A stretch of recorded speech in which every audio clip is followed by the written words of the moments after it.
Welcome to the Italian-American Digital Project's interview of Robert Viscusi. He is a Brooklyndian professor of English and is the executive officer of the Ethel R. Wolff Institute for the Humanities at Brooklyn College, as well as president of the Italian-American Writers Association. He is also the author of various books, such as Astoria and Buried Caesars and Other Secrets of Italian-American Writing. Professor Viscusi, thank you for being here. I have the first question for you. In this day and age, who is the Italian-American? Well, you know, it's not who it used to be. It's not the person who came here to lay brick or to save up enough money to buy an apartment. I think it's a college student who right now, it's July, is in Florence. A college student from Chicago or New York or San Francisco or maybe Buenos Aires. My daughter, who is a junior at Brooklyn College, is in Ravello, working on her Italian as well. That's the Italian-American today. Professor Viscusi, from one Robert to another, from one generation to another, what literary works should the new generation of Italian-Americans be indubitably acquainted with? Well, I think that they ought to know some of the classics of Italian-American writing, like Christ in Concrete of Pietro di Donato, or Ask the Dust of John Fante, or Helen Barolini's Umbertina. But there's a lot of contemporary writers that they should know as well. They should know Don DeLillo, especially Underworld, which is a great masterpiece. They should know the poetry of Lawrence Ferlinghetti and Gregory Corso and Diane di Prima, and also maybe Paul Violi and Maria Gillan.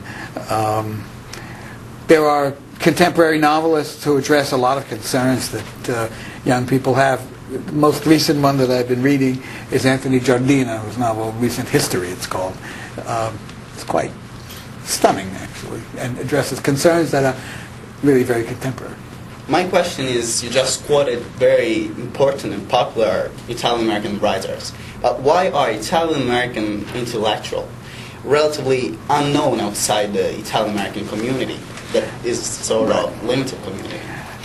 This is something that we have been dealing with and working with for a long time. I mean, writers and sort of militant critics such as myself. I think that the first thing that really has to happen is that Italian Americans themselves have to understand that they have some need of their intellectuals.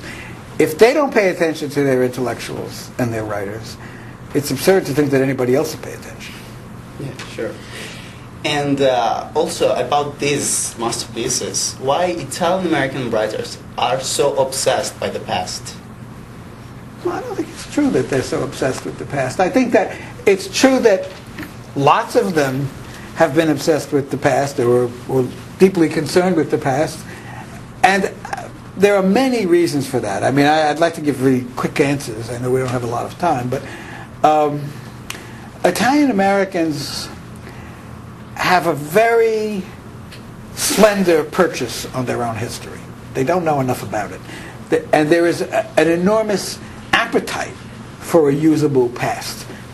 They would like to know more, and they don't even really know how to know more.